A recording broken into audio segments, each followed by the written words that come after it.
So you have been hearing about the GLP-1 system everywhere, the medications, maybe the before and after photos, the amazing effects that these medications are having. But here is what most headlines are missing. Your body actually was designed to make this hormone naturally. Your body does make this hormone naturally. And and we unfortunately what's going on now and it suppresses how it normally works. So understanding how it works really works, changes everything about how you approach your metabolic health. And today we're going to go deep on the science, practical, applicable, and real. And in the end, I'm going to tell you about something I built specifically around this framework. So, welcome to Friday Morning Live with Joyful Medicine with Dr. Jen. I help adults and families transform their metabolic health with joyful medicine that honors their lives, their cultures, and their humanity. This is where evidence based lifestyle medicine meets joy, community, and everyday living. So, what is GLP-1 and what does it actually do? So, GLP-1 actually stands for glucagon like peptide 1, and it's produced primarily by the L cells that line your small intestine and colon. These cells actually sense the presence of food, which we'll get to later, particularly from fiber and protein and fat, and release GLP-1 into the bloodstream.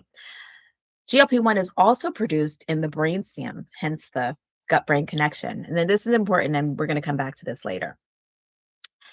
The thing is, it affects so many parts of the body. And let's get into what this is and what most people don't understand. So, it does affect insulin secretion, which is part of the power for people with diabetes. It signals the pancreas to release insulin in a glucose dependent way, meaning that it's only triggered when the blood sugar is elevated. So, you can't, it doesn't usually result in hypoglycemia the way some other medications can. It also suppresses glucagon. So it tells the liver to stop dumping glucose into the bloodstream, which is really important again with diabetes control and glucose control. It slows gastric emptying. So it slows the rate at which your food leaves your stomach, which is why you feel full longer and the blood sugar rises more slowly after meals because it gives that body a chance to slow down and gradually release the glucose. It also controls satiety signaling. It travels to your hypothalamus in your brain and it signals that you have had enough food. And this is the appetite regulation at a neurological level beyond willpower. Inflammation. This is really an important thing that we're discovering. So, GLP-1 has direct anti inflammatory effects throughout the body, including the cardiovascular system and the brain, which is why they're talking more about this in terms of medications. But again, we're talking about what actually the GLP-1 within your body does. Brain health. There is emerging research on GLP-1 receptors in the brain and the potential neuroprotective effects. This is why researchers are now looking at GLP-1 medications for things like Alzheimer's and Parkinson's disease. In cardiovascular protection, this is another important thing that we're finding. These receptors exist on heart and blood vessels, which is why the medications have shown to have a cardiovascular benefit beyond weight loss. The bottom line is that GLP-1 is not just a weight loss hormone. I know we're focused on weight, but it is the metabolic master regulator with effects across virtually every single organ in the body, which is pretty amazing.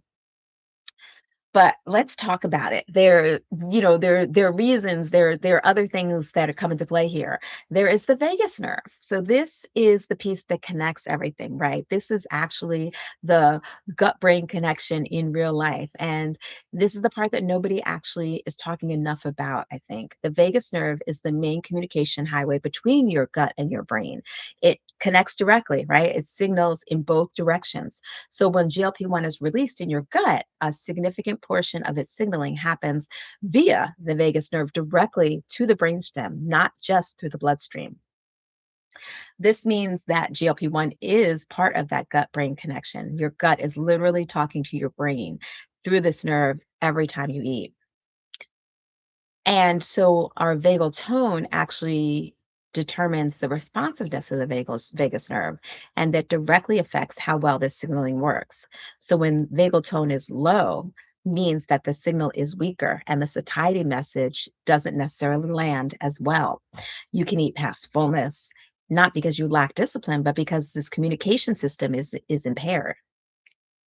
What does affect vagal tone? This is where we get to the crux of it.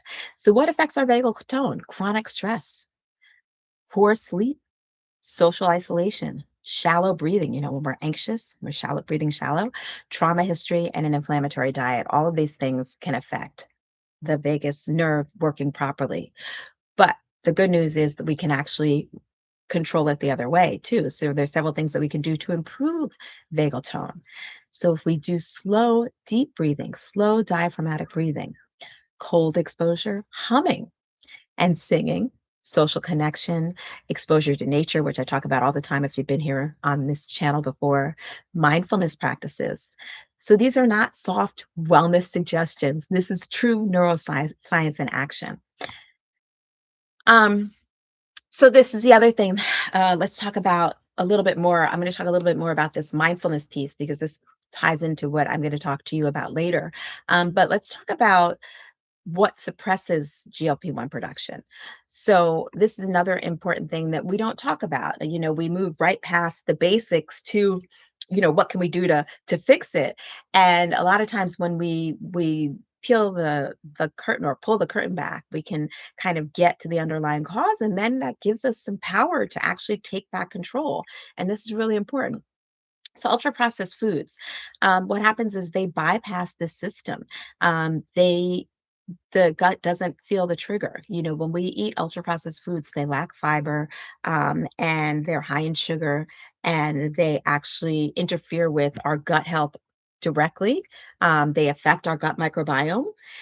So that affects our production of these amazing hormones, but also of short chain fatty acids, which are another regulator that support the system. Low fiber intake, again, with these ultra processed foods, but low fiber intake in general, even if you're eating whole foods, but you're not focusing on that fiber.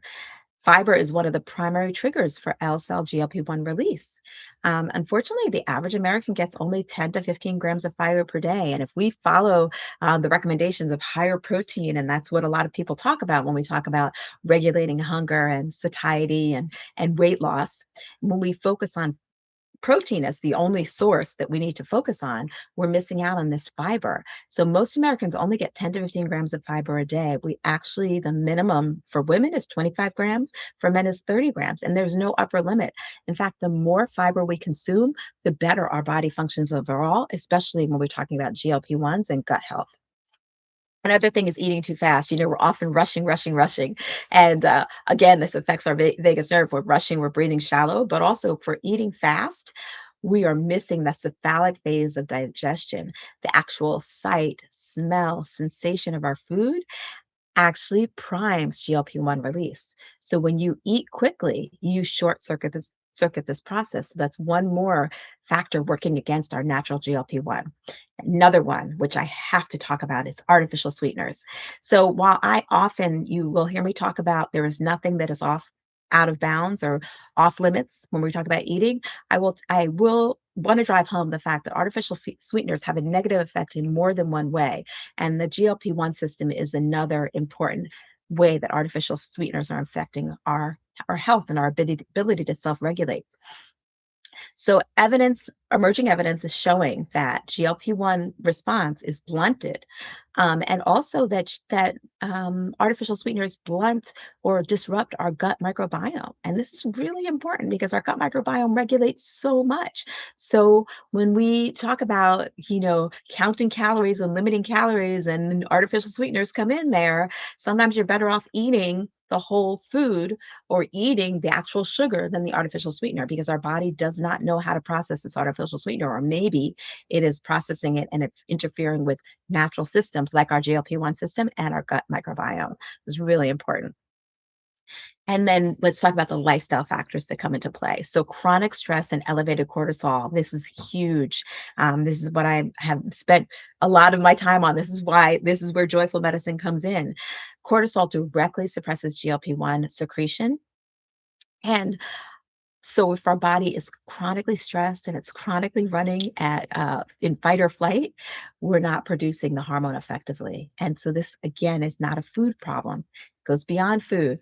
It is a nervous system problem. It's a systemic problem. It's a social system problem. It's many problems, but it's not directly food. Poor sleep is another one. GLP-1 secretion follows circadian rhythms. And when our sleep is disrupted, we are not producing enough GLP-1. One bad night can measurably affect our hunger hormones the next day. Gut dysbiosis. So I think I've mentioned gut health a bunch of times here, but when your microbiome is out of balance, we are not able to stimulate L cell GLP-1 production. And this is really important. When our gut is inflamed, depleted, our microbiome produces less of it, as well as the other important anti-inflammatory factors that our microbiome works overtime to balance. Sedentary behavior, physical movement actually after meals has been shown to enhance GLP-1 release. And chronic inflammation.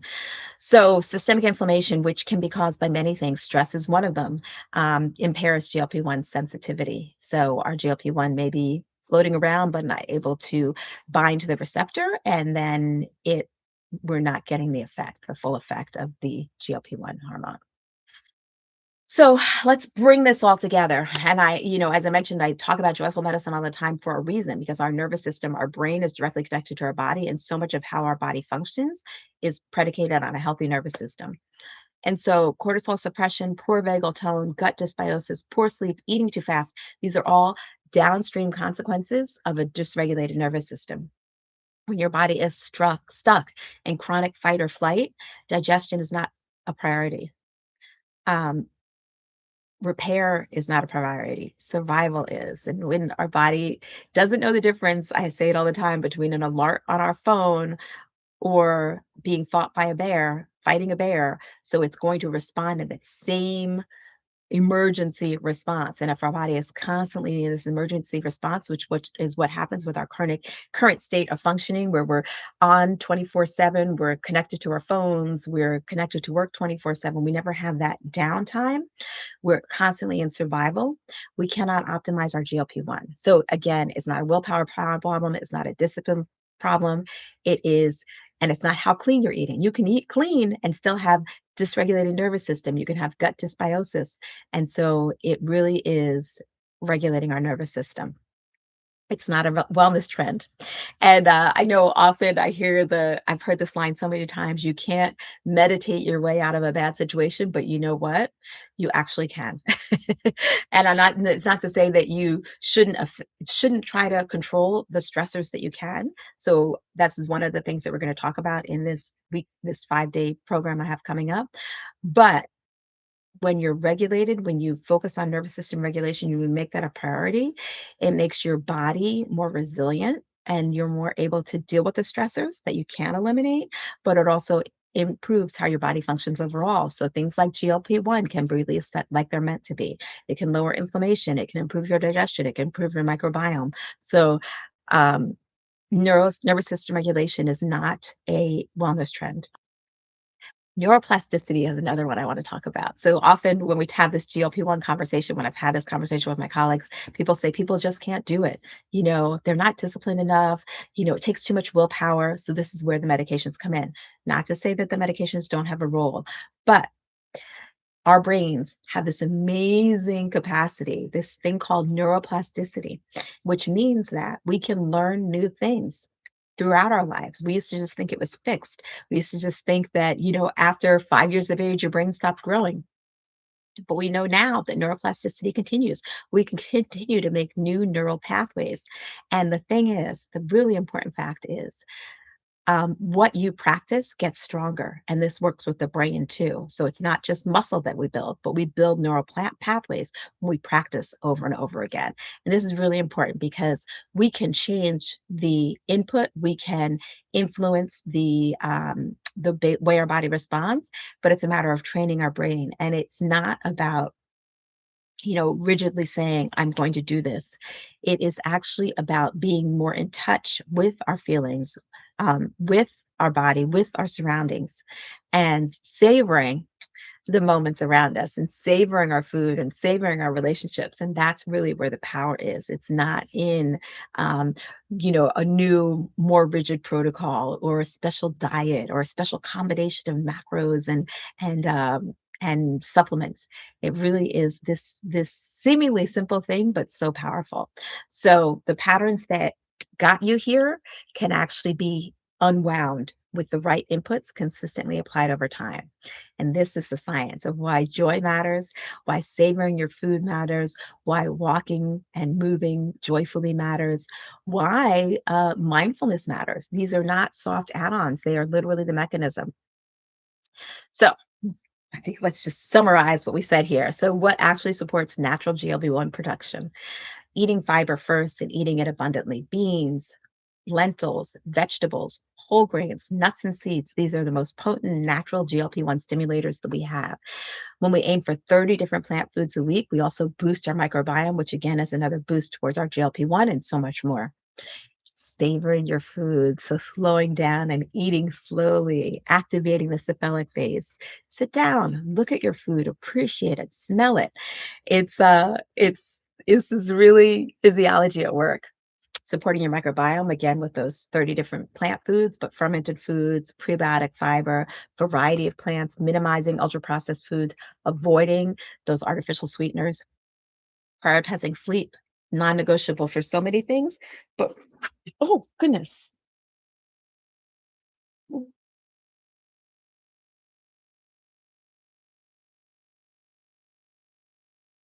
Is genuinely one of the most evidence-based metabolic interventions available. Prioritizing sleep, we already said that. Nervous system regulation practice, breath work, mindfulness, joy snacks, time in nature, social connection, all of these things can stimulate your vagus nerve, stimulate the parasympathetic system naturally. Managing chronic stress. So whatever you can eliminate that you can do that, but also, you know, finding ways to cope, whether it's getting talking to somebody, talking to a professional, talking to friends and family, whatever it is that you can do to lower your stress is, I can't tell you how important that is. It's really metabolic disease in slow motion. So we think about metabolic disease as what that you need to all the things I mentioned before, but most of the time it focuses on weight loss and eating, avoiding processed foods and all of those things. But stress, I cannot tell you, should be first at the top of that list. So everything that I just talked about, it was a lot I covered, is the foundation of what we're going to be doing, and then in next week's Enhance Your Natural GLP-1 Challenge, which starts on March 24th. That's on Tuesday.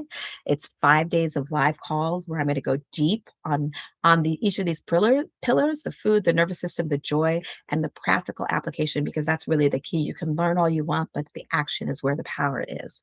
It's not a diet. There's no counting, there's no restriction, there's no shame. This is building the foundation for supporting your body's natural healing processes. So the link is below in the description. I hope you'll join me. If not, make sure you tune in again next Friday, 9 a.m. live. Every Friday morning at 9 a.m., I cover another lifestyle medicine topic, and I practically the evidence as well as practical application and how to start doing the things that make a difference for your health. Joyful Medicine with Dr. Jen. Thank you so much for joining me.